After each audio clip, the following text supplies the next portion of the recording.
Welcome to In Search of Excellence, which is about our quest for greatness and our desire to be the very best we can be, to learn, educate, and motivate ourselves to live up to our highest potential. It's about planning for excellence and how we achieve excellence through incredibly hard work, dedication, and perseverance. It's about believing in ourselves and the ability to overcome the many obstacles we all face on our way there. Achieving excellence is our goal, and it's never easy to do. We all have different backgrounds, personalities, and surroundings, and we all have different routes on how we hope and want to get there. My guest today is Giada De Laurentiis. Giada is an award-winning celebrity chef and culinary icon. She has been a television star on the Food Network for 19 years, where she has been the host or co-host of 16 different shows, including Giada at Home, Giada in Italy, and Food Network Star. She has won 2 Daytime Emmy Awards for Outstanding Lifestyle Host and Outstanding Culinary Series, and has also won the Gracie Award for Best Television Host. She is the founder of the successful catering business GDL Foods, and is also the founder of Giada.com, which for 5 years has sold cooking products that feature recipes found on our website. Giada is also a regular contributor and guest host on NBC's Today Show and is the best-selling author of 9 cookbooks, including the #1 New York Times bestseller, Eat Better, Feel Better. Giada, it's an incredible pleasure to have you on my show. Welcome to In Search of Excellence. Thank you, Randy. Wow, I'm exhausted. You've done a lot. We're going to get through it all. I always start my podcast with our family because from the moment we're born, our family helps shape our personality, our values, and the preparation for our future. You were born in Rome into a high-profile family in the entertainment business. Your mom, Veronica, was an actress, and your dad, Alex, was an actor and producer. Your parents got divorced when you were 8 years old, and you moved with your mom to Beverly Hills and grew up there. We're going to talk about your grandfather in a minute, but I want to start with your parents. What kind of values did they instill in you, and what kind of influence did they have both growing up and as an adult? Well, my dad was not an actor. I know there's a lot of misinformation that people find. He was a producer. My mom was she acted, I think, in 1 or 2 things when she was young, and they met very young. So their values were sort of their parents' values. I think for my mother, I think she struggled. She was 19 at the time when she met my dad. She had just done a movie. Her mother was a very big actress at the time, all over Europe. And her father was very famous as well. And she was the eldest of 4 kids at the time. And she had been moved around a lot as a kid. So she wanted some grounding. And so I think, we come from a big Italian family. And I think she loved being with her family. She loved just traveling with her mother and spending time with her dad and watching them work. And I think she was super inspired by that. And I think she also craved going out on her own. My family really kept, especially in those days, because there was such turmoil with famous families all over Europe, but really in Italy. And we know many stories about kidnappings and all sorts of stuff.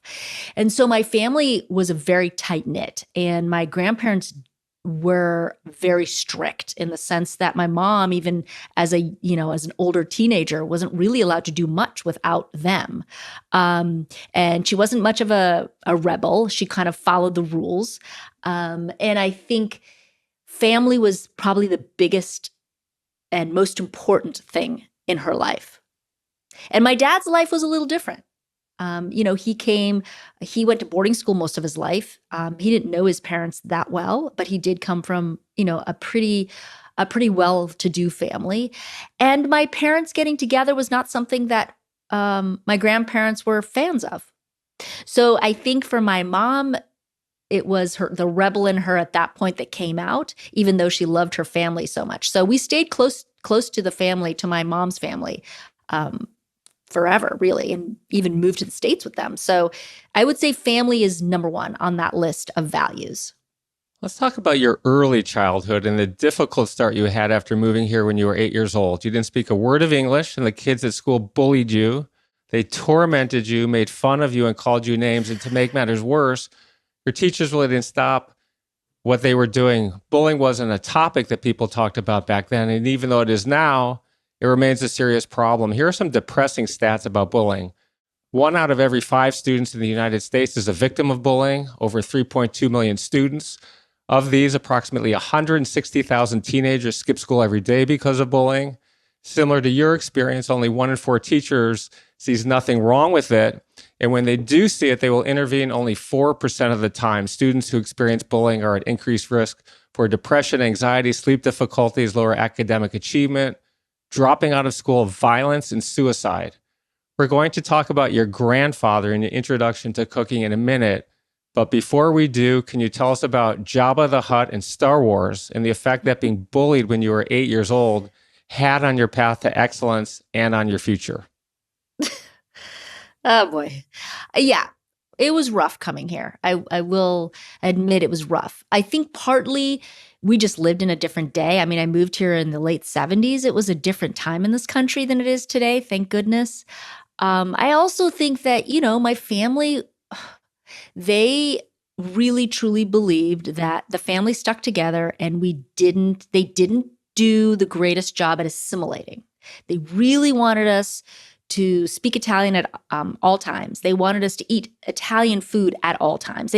There was no like, well, let's try going to McDonald's and seeing what a hamburger's like, or let's try to give Giada something other than a Nutella sandwich or pasta for lunch, which no kid did that when I was a kid. And it seems strange talking about it now because things have changed so dramatically. But I guess the stats are still there. So maybe they have, maybe they haven't. They get bullied for different reasons. My mother also insisted on cutting my hair short. So I always had really short hair. I know you smile, but as a girl, it was really hard. It was really hard. My mom truly believed an old wives' tale, which was if I cut her hair short, she'll grow up and have these beautiful locks. Well, we all know that's not true. So she was slightly naive, I think, at that point too. And I think that made it very difficult for me because kids would tease me about whether I was a boy or a girl. I had obviously a very different name, which, by the way, I really disdained most of my life. And only in my later years have I accepted my name and I can actually hear people calling me that. So I think it was a factor of all those things that made me stick out. And I ate lunch alone. I got teased for my food. And yes, teachers didn't really say anything, but I think I don't blame them. I think they just didn't know any better. And maybe they didn't even know how to talk to me or communicate with me. And I think that's really what it was all about. But I will say this, it definitely gave me the drive to succeed and to show them all that I wasn't all those things. And they called me Jabba the Hutt because Jabba the Hutt was a very popular character in Star Wars in those days and just happened to work very closely to my name. And so they just figured, well, I can't say her name, so I'm just going to describe her as this unattractive, very large animal thing in Star Wars, which was very popular at the time. And I think that for me, it just I didn't know where I belonged, and it was very difficult for me to figure out who I was and what my identity was. So I think that's why I threw myself into food and cooking. I hope you're enjoying this video so far, but before we jump back in, I want to know if you've ever thought about what you need to do to reach the next level of success in your life. Over the last 25 years, I've been an advisor to more than 50 companies. I've invested nearly 100, including Google, Lyft, and Seagate. And I also co-founded a company that today is worth more than $15 billion. I've been incredibly blessed in my journey, and at this stage in my life, I want to give back. I want to share the lessons I've learned so you can reach incredible success way faster than I did. In my own journey, I've learned that having the right mentor is a massive advantage to achieving our goals. I'm hugely passionate about mentoring others, and I'm looking for a few hungry entrepreneurs who are excited to take action on their journey to incredible future success. So if that's you, I've got an opportunity. In the description of this video, there's a link where you can apply to work with me. All you need to do is answer a few simple questions, and if you're a good fit, my team will reach out so we can build a game plan together. All right, now let's get back to the video. Two things there. Your name means Jade, which is my fourth daughter's middle name, Carter Jade.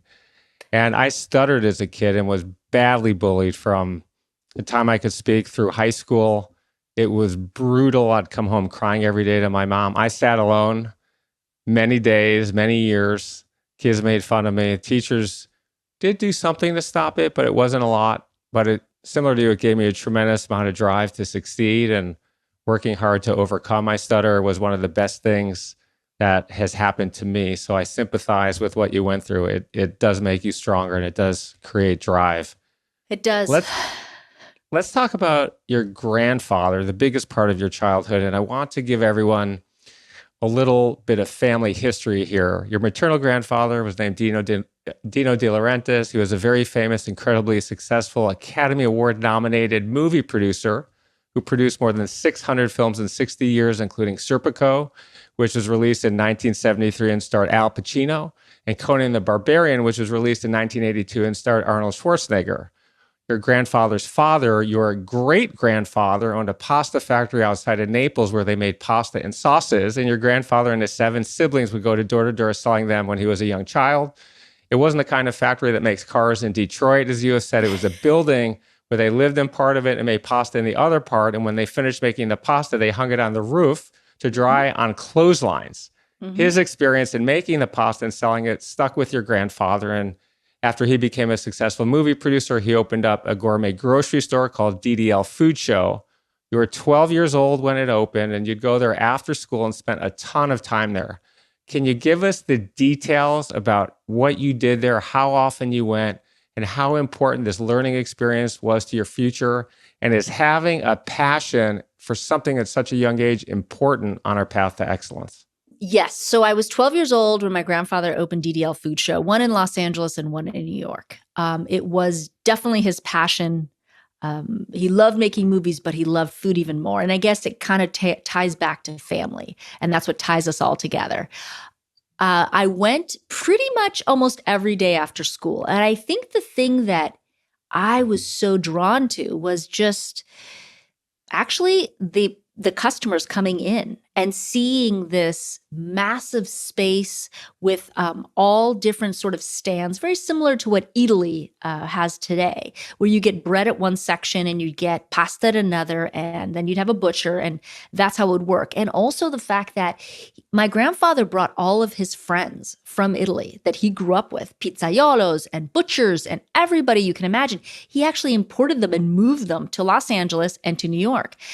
And I think it was just the energy of these Neapolitans there, the fact that they spoke broken English, but it was just so sensual and it was so romantic. And I think customers would walk in and feel like they were transported to Italy somehow.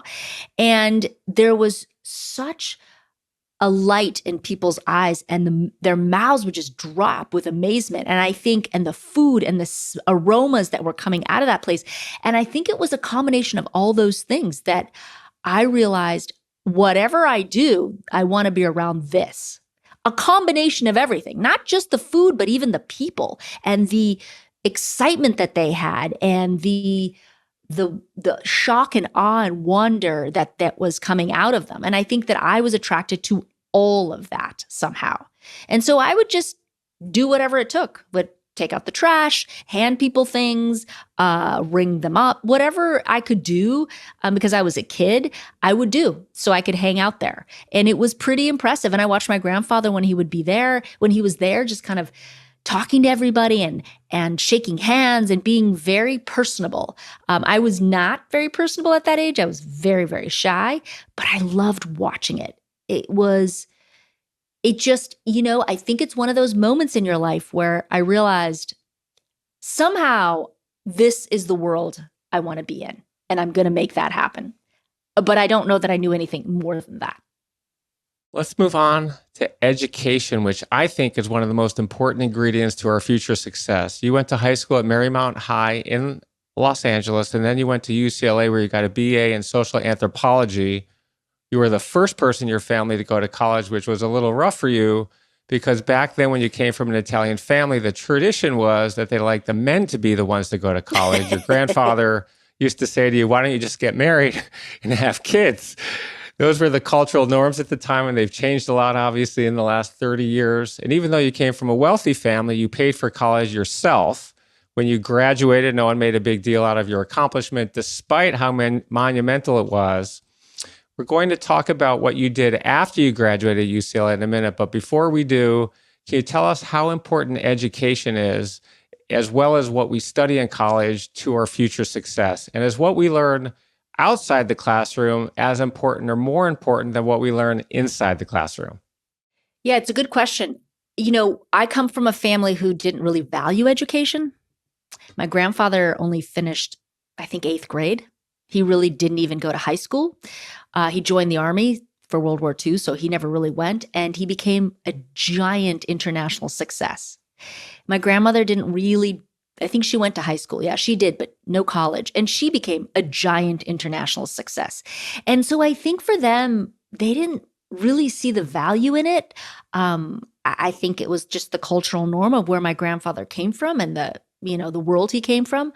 Europe just didn't push kids to go to college. They, all over Europe, it wasn't just Italy.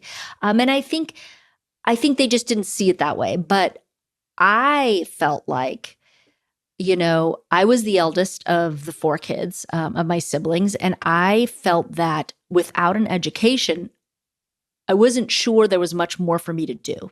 And honestly, Randall, I admired my Aunt Raffi so much. And she did go to a little bit of architecture school and she worked hard. She didn't have any kids. But I realized, okay, I want to be something. I want to do something. And I don't want to rely on my family for money. I want to make something of myself and I want to be dependent on myself. And I think that drove me to fight to go to college. And it wasn't that they were against it.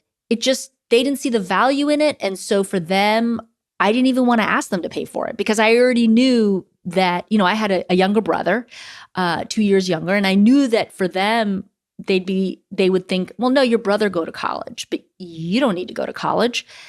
So I didn't even want to approach the subject. I never did. I just took a loan out. I filled out the paperwork because I was a little older. Because moving here, I missed a couple of years. So I was always the eldest in my class and I was able to get a loan on my own. And so I never even explained it to them. And it was only years later that they asked me, well, how'd you pay for that? So I explained it. But even that to them was, they didn't understand. How do you get the government to pay for it? It just doesn't exist in Europe. It does now, but not at the time. And so I would say that I loved going to college. I really did. I felt like I gained a lot of independence going there. And I had time to figure out, did I really want to pursue cooking or was there something else I was interested in?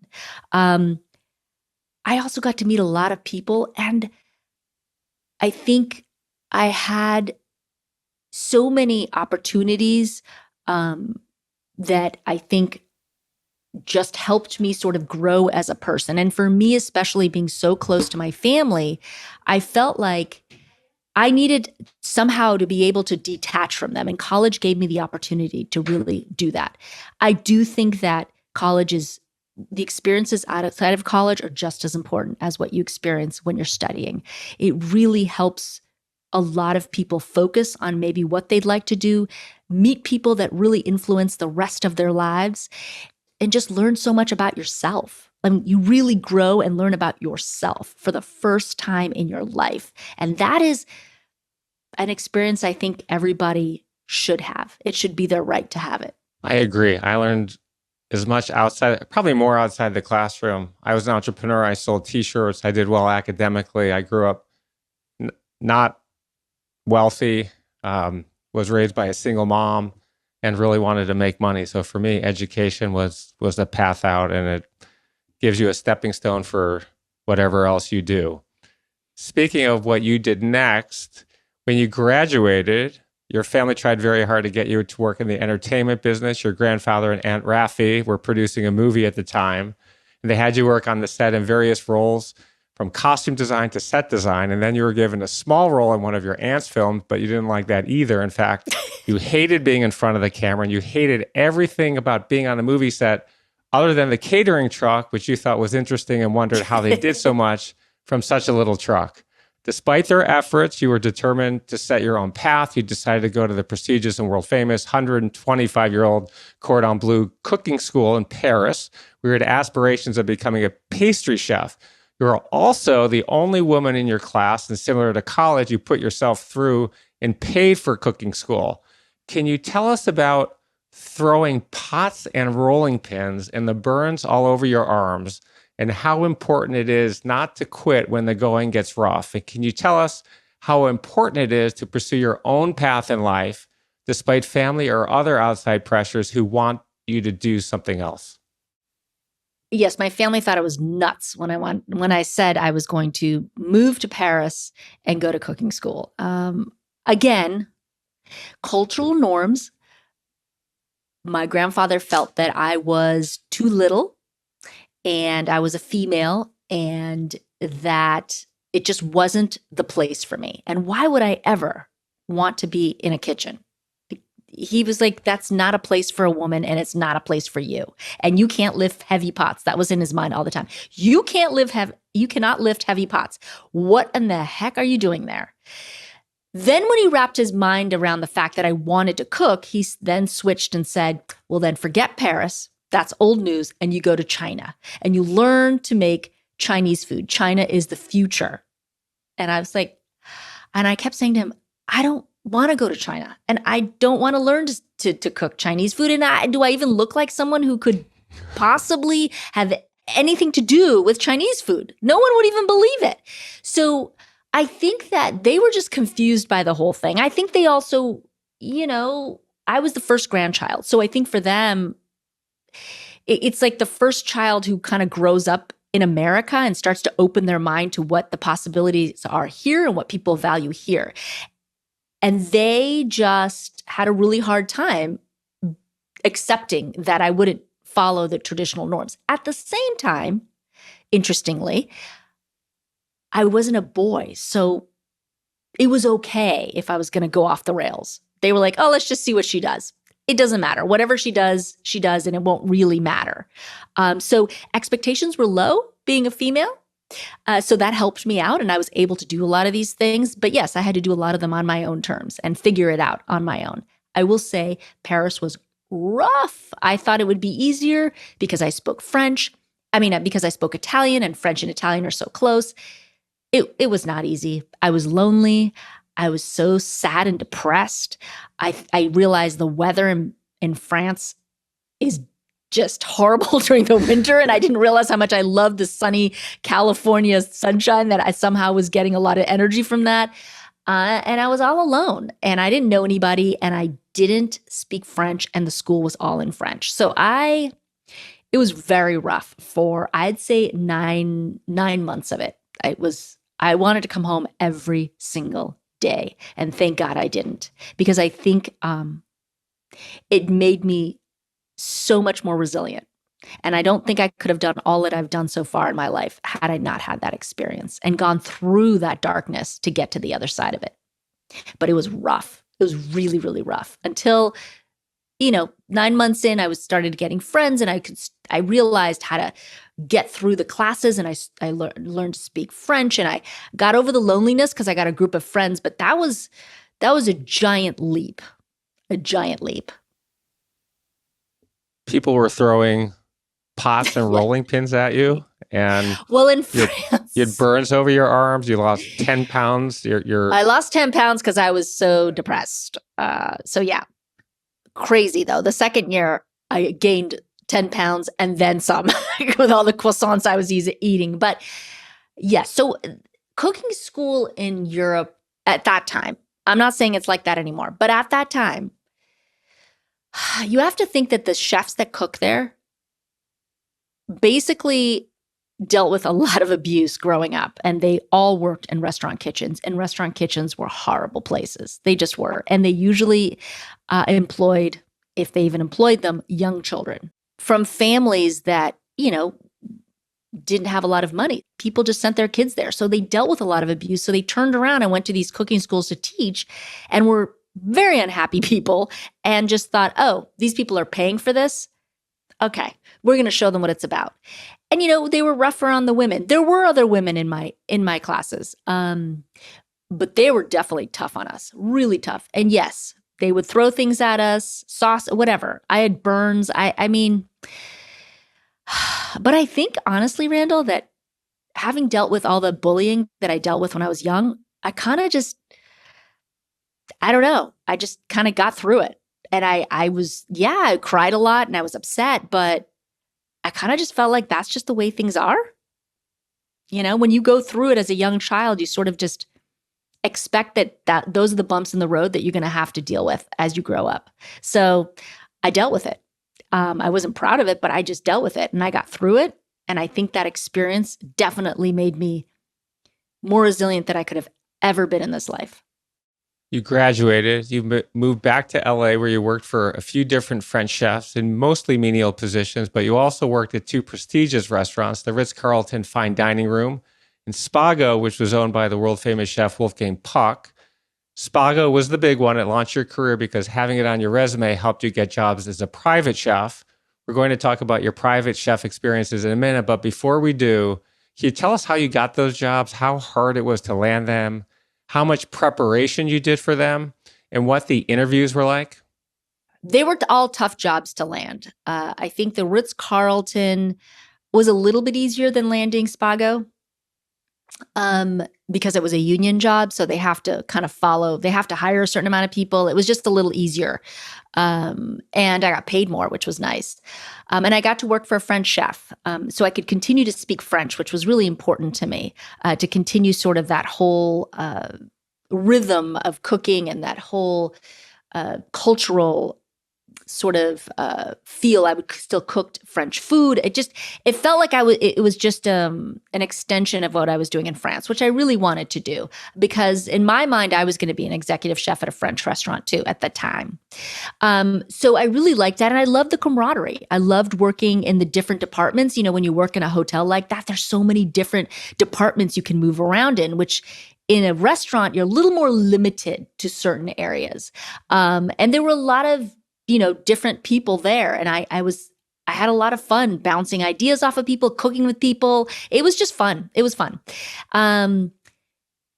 Getting a job at Spago was very difficult. It was very competitive. Everybody wanted to work there. And so that made it really hard. So I became friendly with the pastry chef. I really wanted to do pastries. Originally, I went to Paris because I wanted to be a pastry chef. I love desserts. I loved sugar. But I realized, you should do savory and you should do pastries. And so at the Ritz-Carlton, I worked on in the fine dining room on the savory line. I didn't do any desserts. There was never a position there for desserts or for pastries. So I became friends with Sherry Yard, who was Wolfgang's right hand when it came to pastries. And over time, I fostered that relationship. And little by little by little, she called me one day and she's like, we have a position. It's very entry level. You will make, I think I made $4.80 an hour, which is nothing, especially when you're trying to make your own living. And but she said, you could work your way up. So I left the Ritz and I just ran over there because to me, that was the career changer. I felt like if I had that on my resume, I could really, really start to build a business for myself. And so I worked there for a long while, like a couple of years actually, but it seemed like it was like probably 10. It was a rough schedule. You work 16, 17-hour days. You basically get home at like 1 a.m. after closing because pastries, you're always the last one out, right? Because desserts close out the dinner. And I'd go back to work at around 11. So I had a really strange schedule that was rough for me. And you work all the weekends, you work all the holidays. It's a difficult job. So, but I learned so much and I worked my way up in the pastry department. And I just loved the energy. Wolfgang brought a wonderful energy to the room anytime he entered it. And I watched him. I watched him taste food on the line. I watched him mingle with the guests. I learned a lot about how to become a persona in a way. And I think I learned a lot of that there from my grandfather, but also from watching Wolfgang in the dining room. And that was rough, but it did help me to start my own catering business after that, where I, felt like it was a good time to transition. So you worked as a private chef for a few people, including Ron Howard. Your family knew him. He produced a lot of movies. Many people know Apollo 13 and A Beautiful Mind, which in 2002 earned him Oscars for Best Director and Best Picture. He had moved to LA with his 4 kids and his wife. He needed a chef for a year. You loved that job. while you were doing that, you started your catering company, GDL Foods. It was a lot more lucrative than being a private chef. You developed a really thriving business doing that. Then, once you had a successful catering business, you were a little bit bored because you had gone to this amazing and prestigious culinary school in Paris, and you were making fried chicken every night, and you wanted to do something more creative. You had a friend who was a food stylist in LA who said to you, it doesn't pay very much, but if you feel like it on the weekends, you can do these photo shoots with me. Your friend would do photo shoots for Martha Stewart Living and Food and Wine and some other magazines. And you started helping your friend as an assistant just for fun. 9/11 happened. The world changed. Before then, people were going out to dinner, which was the social way of enjoying food and family and friends. But after 9/11, people wanted to eat at home. Can you tell us about the Food and Wine family-themed issue after 9/11, lunch with your family, your grandfather getting the Lifetime Achievement Award at the Oscars, and then the call you received from an executive named Bob Tushman, who worked at the Food Network, which was then a fledgling cable network at the time? Yeah, that was a giant turning point. So yes, I mean, I loved working for Ron, and I loved working for many of the clients that I had. And you know, I think for me, it's just that, like you said, I had gone to a prestigious school and I had honed my craft, and I felt like I could create such beautiful food and with intricate sort of style. And I just felt like all I was doing was making just pot pies, fried chicken, and or healthy food that didn't have a lot of fat and blah, blah, blah, which makes sense for people who are eating every day. I mean, I was cooking for the entire Howard family, and they all ate a little bit differently. A lot of them were, constantly watching what they ate, which makes sense, but kind of becomes boring for someone like myself. I'm more artistic than that. And I felt like I was losing all of my techniques and all my ability to create art, in other words. And so when this friend of mine called me, who was a pretty big food stylist at the time, I just thought, well, I could learn something and I could be more creative and I could be more artistic. So yeah, I started for very little money doing it on the weekends. I had a lot of fun. I felt like I was being creative again, and I felt like, oh, my soul was getting fed. And so I did that for a hot second. And then I got to meet a lot of, creative directors of these magazines. And so when 9/11 hit, these magazines, one of the creative directors who I was friendly with reached out to me, and she said, we were thinking of doing a whole spread in the upcoming magazine about family and food. We really feel like this is changing the dynamics of how people entertain and spend time with their family. So I thought, okay, I can do that. That's exciting. Maybe this will launch my career into food styling, which I really liked. I really, really liked it. So I created a menu that was very simple, and they tried to put because I was the only chef they asked that had more of a Hollywood background. They asked me about my grandfather, and so I told them, yeah, he's getting a Lifetime Achievement Award. So we thought, oh, wouldn't it be nice to do a whole luncheon, a DeLaurentiis luncheon, so family style, and that's pretty much how it happened. And I created these recipes. And I got my favorite photographer who I'd worked with for a while and my friend to come help me style a little bit. And we all put it together. And my family, it was really awesome. And that magazine, after being on, I think it stands for a day, I immediately got a phone call from Bob Tushman. And I honestly didn't even believe, I didn't even know what Food Network was at the time. The only cooking shows I'd watched were on PBS. Those are the only cooking shows I knew. So I didn't even understand what this phone call was about. I was like, is this a scam? Is someone trying to scam me? So it took Bob Tushman a few phone calls to sort of get my attention and for me to do a little due diligence and figure out he was legit. And his whole idea was that they were looking for people who could inspire home cooks. And Italian was a very big market for them. And although they had at the time Mario Batali, Mario was very chefy and he spoke that language. And they wanted someone that was a little more family oriented and they could do more simple recipes. And he liked the recipes and he liked the family angle. So he asked me to put myself on tape and do a little demo, which took me about 6 months to do because I was busy with my catering business. And honestly, I did the acting thing for my family years prior, and I did it then. And I was like, I'm not going to like it now. So why would I want to do that? And there wasn't really, I mean, I made way more money catering and private chefing than I did doing television. So I was like, this is a waste of my time. Anyhow, my brother, who has since passed, convinced me, because he was doing movies with my aunt, and he convinced me, hey, how about I just follow you around with a camera? And we'll go to the grocery store. We'll do all the mundane things and see if we can get you comfortable enough to put something together. And he did. Bless his heart, he did. And it made me comfortable being with him. And so I put this demo reel together. We put music on it, and I went to the farmer's market, and, I tried to make it very cinematic. That was my whole thought. I was like, if I'm going to do this, it's going to be cinematic, which nobody else does. And we did it. And I landed Everyday Italian.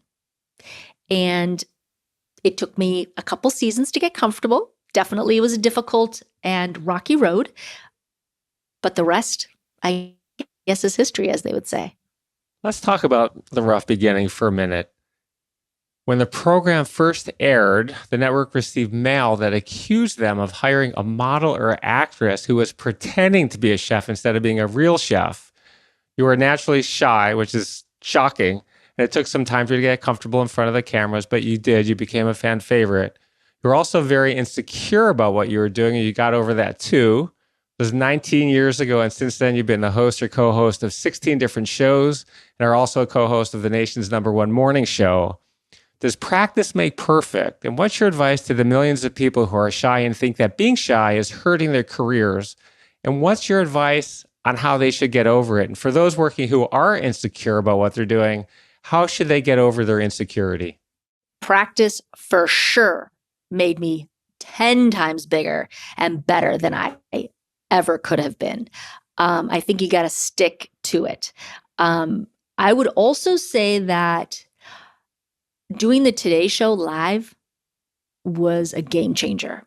It scared the living bejesus out of me, and I would have the worst stomach aches going in the mornings going there, and I felt like I would vomit. Honestly, I was so incredibly nervous doing that show.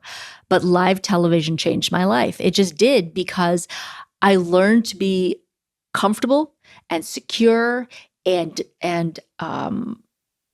I sort of controlled my domain, and I was able to really learn how to manage that camera and how to manage that time and be quick, like really quick on my feet, quick thinking, all of it. Because when you're in live television, it's difficult to stick to a script. And if you make a mistake, oh, well, that's just the way it goes. There is no redos. I have to say that experience on the Today Show just changed my entire trajectory. And it created such, I became so confident in what I did. And I would also say that, the people around me really helped as well. And yes, was I insecure about what I could do or what my potential was? Sure. I've always said there's millions of chefs that are probably way more talented than I am. But it's almost that mix you need to have, where you're talented, but you're also accessible and you can teach, because that's really, at the end of the day, my job is to teach people, right? And you have to be passionate. And I'm certainly passionate about my family and my culture and where I come from. And I think it's the mix of all of that that creates a force. And I think that along the way, I had some great teachers that and places that really help foster that in me. And I'd say for anybody who is shy or feels that they haven't mastered it, you just got to keep going. You got to keep doing it. And the more you do it, the more comfortable you get.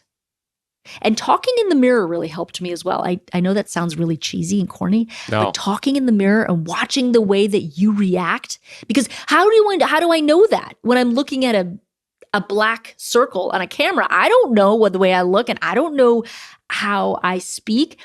And I think that really helps to practice in the mirror. It might seem weird, but it really helps. At least it helped me. I do a ton of coaching. We have an internship program. We have 36 students every summer.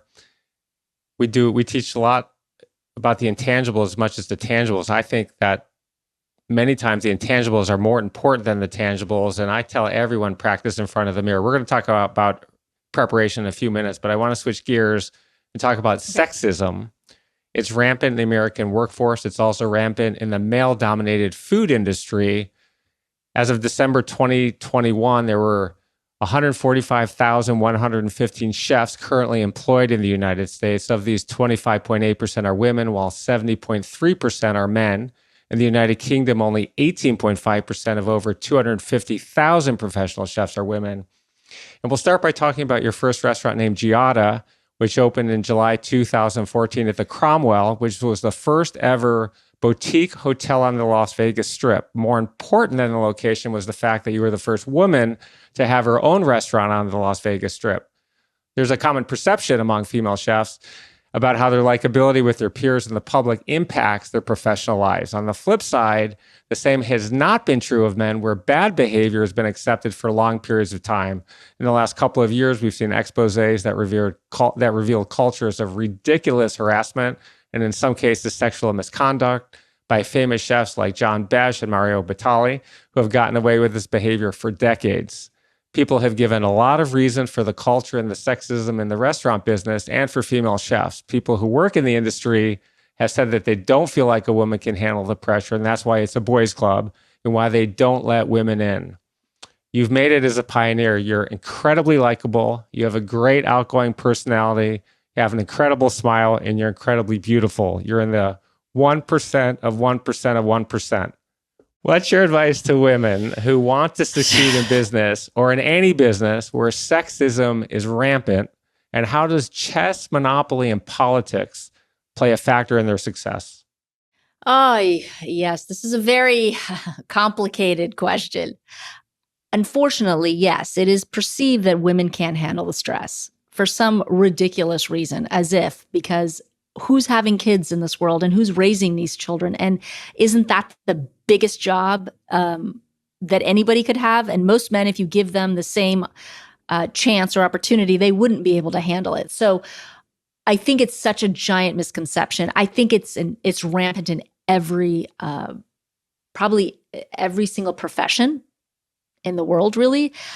I think that we still, as women, are seen as weaker.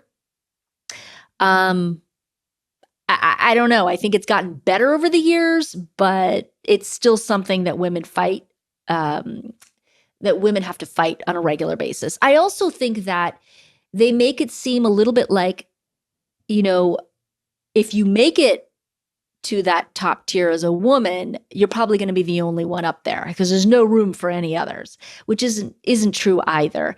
And I think, we have to believe in ourselves as women, and we have to fight. Now, having said that, it is a delicate game.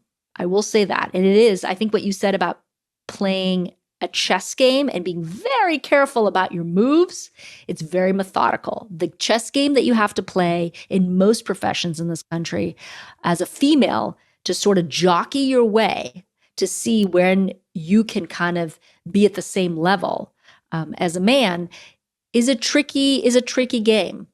I don't think I never had any intentions of any of these things happening. I never planned it because people ask me that all the time, if I had a strategy and if I followed my strategy. And I said, I didn't have a strategy. I kind of just went on an adventure, and I went to see where the adventure would lead me, always believing that I wanted to make my family proud.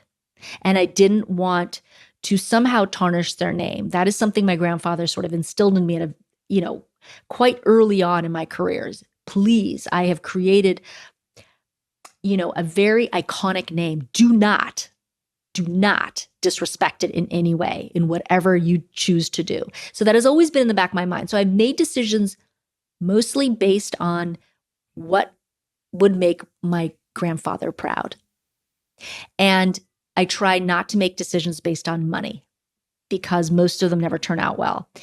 And I am a bit of a risk taker. I think opening Giada in Las Vegas and being given that opportunity, I was scared to take that opportunity. I built that restaurant from scratch. I mean, you can ask many male chefs on the Strip, if they've built their spaces from scratch. And I will tell you that they will say no, because that opportunity doesn't come around very often. So I think it was sort of a rare gift from the universe that I was given at that time to do that restaurant. And it was a giant leap of faith. Absolutely. And there were definitely people who thought I was nuts, that they thought for sure I'd never make it. And you know what, Randall? There were times where I didn't think I'd make it. I mean, I got divorced after I built that restaurant. So it was definitely taxing. It definitely took a toll on me and my family. But I think it changed my trajectory again. I think it really threw me into a pool of male chefs that I would never have been considered a part of. And it gave me such respect. You know, I think that all of a sudden they really, really respected me. And I'm not sure, Randall, I could have gotten that in any other way, especially because of the way I look and how, you know, that I came from TV. I mean, most chefs don't open restaurants after being on TV. It's the reverse. They go on TV after opening restaurants for like 20 years. And so I think that everybody watched to see what was going to happen. And I think there were people who were rooting for me and people who just, they weren't. And my goal was to prove them wrong. And I did something a little bit different than what you find on the strip. And I think that was sort of the magic of why Giada, to this day, 8 years later, is still super popular. Congrats on that. I think that's amazing. I want to switch gears again, and I want to talk about the challenges we all have to overcome on our path to excellence. And I want to talk about a few of your challenges. We'll start with one of your first catering jobs out of school. You were cooking Thanksgiving dinner at a client's home and tripped over their dog after you had put the turkey on the platter. The turkey hit the floor and the dog got it before you did. No more turkey for Thanksgiving, only lots of sides. You whipped up some pasta quickly, take place of the turkey. That problem was solved. Then there was some criticism after you opened your restaurant, a few negative reviews. You spent 2 days bawling your eyes out after that. On May 10th, 2007, you went on The Ellen Show, and you were teaching her and Nicole Kidman how to cook some of your favorite and most popular recipes. And then things got a little catty between you and Nicole while you were making focaccia. When she bit into it, the pre-made focaccia would have been sitting there for a very long time, wasn't fresh. Nicole called it tough and spit it out. Then there was the first time you appeared live on the Today Show when Matt Lauer spit out your food after taking a bite of your seared chicken, which was meant only for appearances and not to be eaten because it wasn't cooked through. These are minor challenges. But right as your career was taking off as a celebrity chef, your younger brother, Dino, died after a short battle with melanoma in 2003. You were extremely close to him. The two of you talked 3 times a day. He was the person you turned to for everything good and bad. Can you tell us how you overcame this personal tragedy and how you've used your brother's death to give advice to others about their health? And on our path to excellence, what's your advice to others how to overcome negativity and challenges we all face in our careers? I hope you're enjoying this video so far, but before we jump back in, I want to know if you've ever thought about what you need to do to reach the next level of success in your life. Over the last 25 years, I've been an advisor to more than 50 companies. I've invested nearly 100, including Google, Lyft, and Seagate. And I also co-founded a company that today is worth more than $15 billion. I've been incredibly blessed in my journey, and at this stage in my life, I want to give back. I want to share the lessons I've learned so you can reach incredible success way faster than I did. In my own journey, I've learned that having the right mentor is a massive advantage to achieving our goals. I'm hugely passionate about mentoring others, and I'm looking for a few hungry entrepreneurs who are excited to take action on their journey to incredible future success. So if that's you, I've got an opportunity. In the description of this video, there's a link where you can apply to work with me. All you need to do is answer a few simple questions, and if you're a good fit, my team will reach out so we can build a game plan together. All right, now let's get back to the video. You know what? I think that for me, all of those moments that you just described, I know that they don't seem crazy at this point, but when you're in it, it feels like your career is over. It's just over. They were just horrifying at the time. I think that each one of those experiences made me stronger once again. And I think that we get tested in our lives. We just do. It's not always an uphill battle, an uphill road, even if it looks like it is. I think sometimes we we sort of misjudge what we see, because especially with social media these days, we only post the great things, but there's so many down moments for all of us. And I think sometimes we forget that. Our perspective sort of changes. I think that all of those moments you described made me stronger and made me more determined into who I am. I think my brother's death was probably the hardest by far. I think when you lose a sibling that you're so close to he had just barely turned 30. It shocked my life. I couldn't believe that would actually, or could actually happen. And a piece of me died, I think, with him. But I will say that I promised myself that he didn't have the opportunity to see his goals and his dreams come true, and that I was going to make sure that I would do it for the two of us, or for the both of us. I would spread the message of what melanoma can actually do to you and what the sun can actually do to you. And also, I worked harder than ever. I just did. I was like, I'm going to become incredibly successful for my brother's sake. I'm not going to let his death go in vain. I'm going to just sort of somehow propel myself and use that platform also to help others realize that, wellness starts from a very young age, and that we have to really pay close attention to who you are and how your body works. And I think that's been my goal, and it probably will be my goal till the day I pass. And, the one thing I look forward to when I do go is that I get to hang out with him again. That's the best part of all of this. I want to talk about success now and start with one of the highlights of your career. In 2001, you catered a huge high-profile charity event for Prince William and the Duchess of Cambridge with hundreds of people in royalty there. You had no idea they were coming, and you were seen on TV checking every single plate before they left the kitchen, hundreds of plates. You killed it that day. Everybody loved your food. How important has preparation been to your success? And going a step further, how important is extreme preparation, going way above and beyond what would normally be considered great preparation? I'm talking about the kind of preparation that you spend 30 or 40 hours on for a single event or meeting. I am incredibly type A. I prepare for everything. I am over the top. If you ask people who work with me or people who work in my restaurants, I taste everything. I look at every plate. I'm a detail-oriented person in every single thing I do. So, and I expect perfection from myself. And there's times I expect perfection from others, which I know is not politically correct or is not the way we should be. But I do expect perfection because I expect it from myself. So yes, that is part of who I am. And I do it endlessly. I mean, there's times at my restaurant where I go in, and if the seats are dirty or the tables are dirty or the floor is dirty, I'll start cleaning it myself. I'm not going to wait for somebody else to do it. I'll just do it. And I think that is important. When other people are watching you, that they can see that you're in it with them. We're all in it together, and together we can make this an unbelievable experience. And so, and I watched that with Wolfgang. I watched it with my grandfather. I think it's ingrained deep in me. Other than preparation, in your view, what are the 3 to 5 most important ingredients to our success? Practice, determination, drive, and self-confidence. You really have to believe in your mission and in yourself, whatever it takes. It doesn't matter even if you're bullshitting your way through it, but that's what it takes. People can feel your energy, and they believe in you if you believe in you. I love it.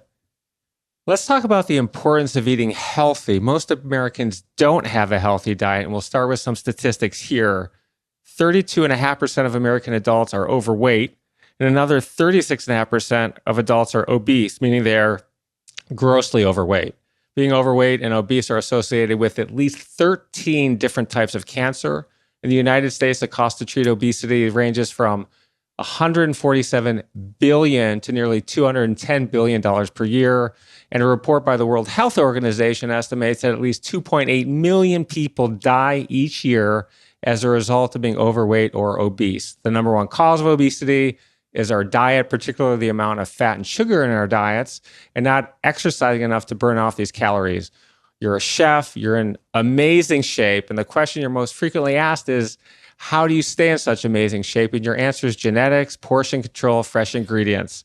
But it's incredibly rare to have genetics like you. So for the more than 100 million people struggling with eating unhealthy foods and being overweight in the United States, what advice do you have? How do people change their habits from eating unhealthy foods to eating healthy foods? We have to change the way our relationship with food. I think that's the number one sort of thing, that we have to see food differently. For a lot of us, food is comfort. It brings us back to our childhood. It's what we turn to when we're not feeling well.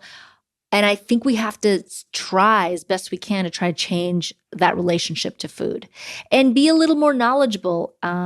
And I think a lot of us put things in our mouth without realizing that we're doing it. We go through our eating process just sort of blindly.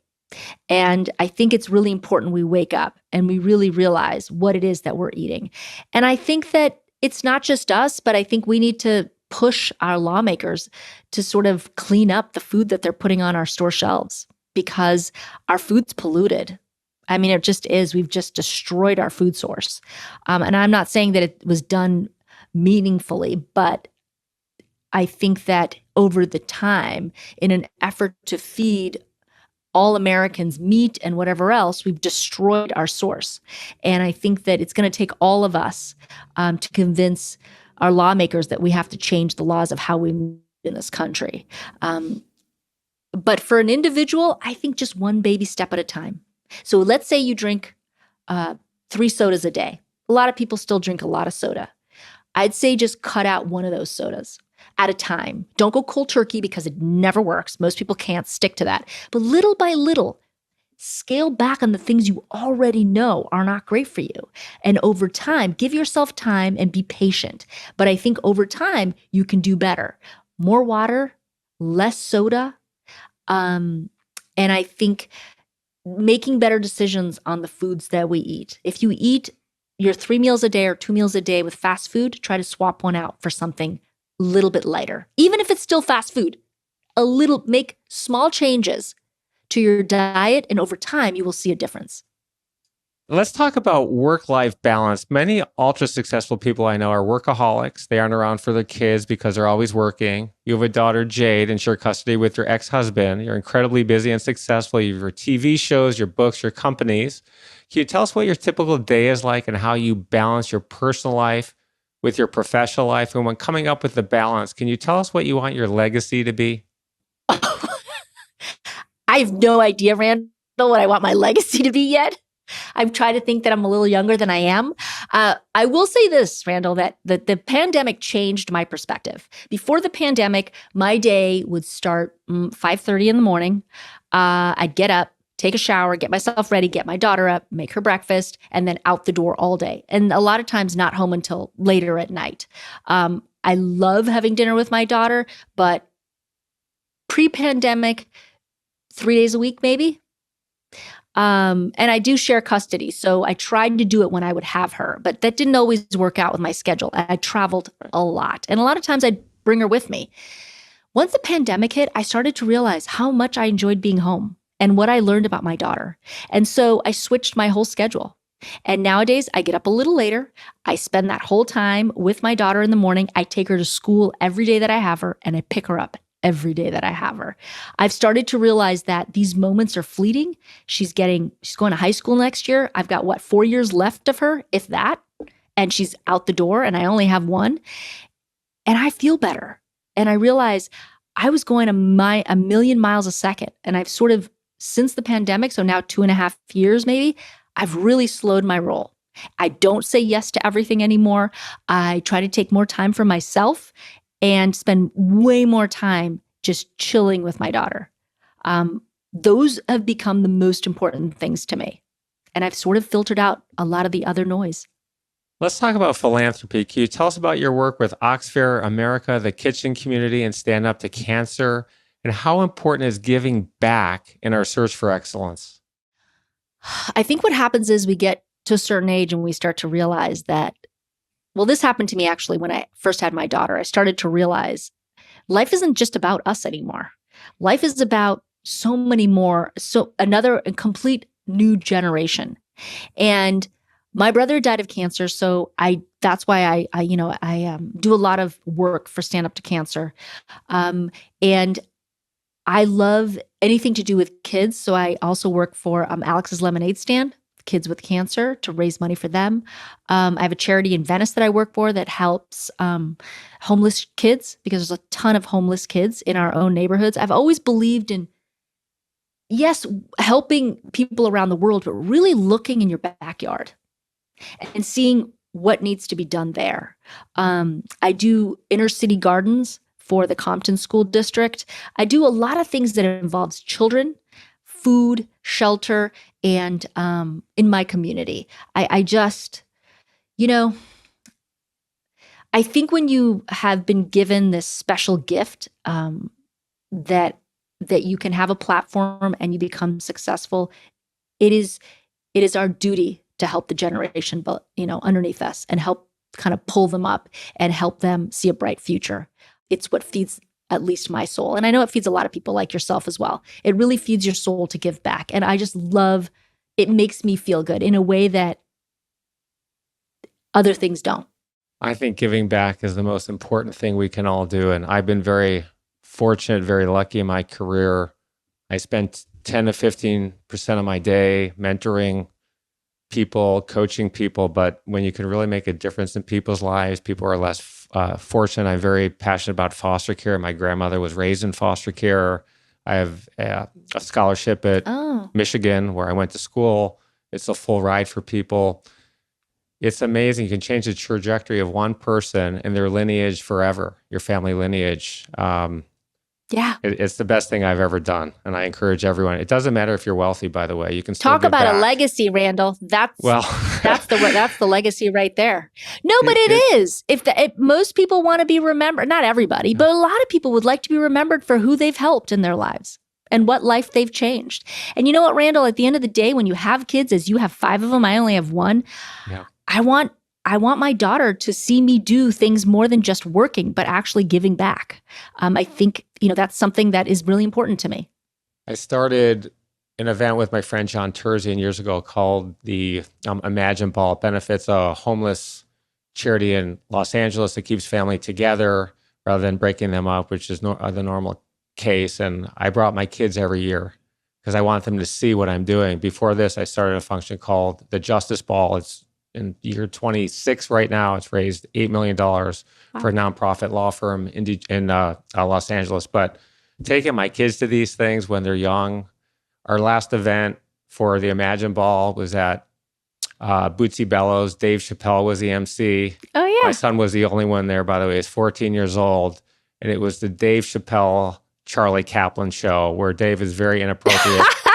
And he was asking my 14-year-old son all kinds of very inappropriate questions about what 14-year-olds do. I'm sure it's Dave Chappelle. and I'm looking at my son thinking, the room stopped, by the way, and everyone's looking. But it was fun. It was a very good experience. And I bought a package for backstage passes for Post Malone, which is also very cool. So there was a good part. I give a lot of money to charities. I gave a lot to my own charity. So that was cool as well. So, but I definitely want my kids to see it, and they do see it.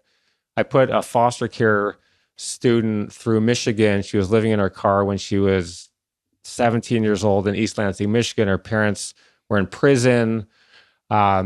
She got a full ride to Michigan. She graduated, as a social worker, as a mom, homeowner, coach, public speaker, and she's now a member of our family. She comes to all family functions. And it's great. My kids have seen that firsthand, and that's just been incredible for them. It's been incredible for us. More importantly, it's been incredible for my grandmother, who was raised in foster care. They're super, super tight. And it's just a great thing when you can make a difference in people's lives. So I encourage everybody to go out and give back, regardless of how much money you have. It's not about the money. It's about the heart and devoting the time. Yeah, the time. More than anything.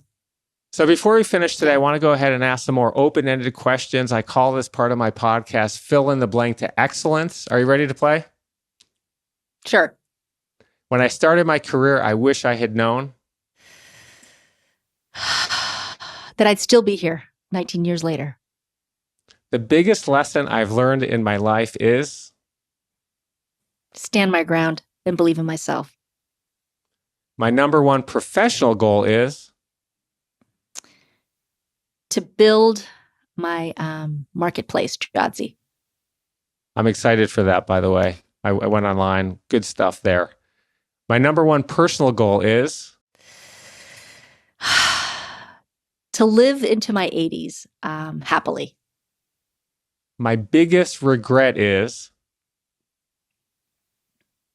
That I didn't have another kid. the one person in the world that I admire the most is My daughter. my favorite restaurant in the world is Oh, my favorite restaurant in the world is La Campanella in Capri. we were just there, by the way. Were you It's really? Phenomenal. Phenomenal. We were there 6 months ago for a wedding. It's Oh, wow. insane. Amazing. Insane. Ah, lucky you. It was amazing. The one restaurant I haven't been to but want to try is Oh, the one restaurant I haven't been to but want to try. I don't think there is one right now. other than you, Mhm. my favorite chef is Other than me, my Aunt Raffi. that's too safe. That's the safe answer. I know you're trying to get something out of me. I'm just asking. I'm just asking. All right. Not going to answer that one. You're going to go Nope. with your aunt. Yep, I'm gonna go with my aunt. Okay. If you could meet one person in the world, who would it be? Dead or alive? Alive. Oh, alive. The Pope, Dead? Marilyn Monroe. The one question you wish I had asked you today but didn't is I don't have one. You've asked me just about everything. You've been more thorough than anyone ever. So I hats off to you. You definitely do your homework and you dig deep, which is really impressive. Most people don't dig that deep. thank you. I'm grateful. Thank you.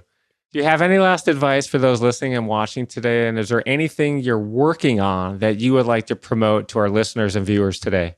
All I want to promote is Jodzi, which is a wonderful Italian marketplace with content and recipes and all very special curated Italian products directly from Italy. And as for anything else, I think that people shouldn't, especially young people, don't worry if you don't know what you want to do. It will come to you. Life is an adventure, and it's not about getting to the top of the mountain. It's all the steps you take to get there. That's what makes life interesting. So enjoy the moments you have here, because for a lot of us, it's fleeting. You've been such an incredible role model to millions of people. You brought incredible happiness to tens of millions of people who watch your shows and love you. I'm very grateful for your time today. Thank you very much for sharing your incredible and inspirational story with us. Thank you, Randall. Thank you for having me. I appreciate it. And thank you for all your patience getting everything set up. This was really fun.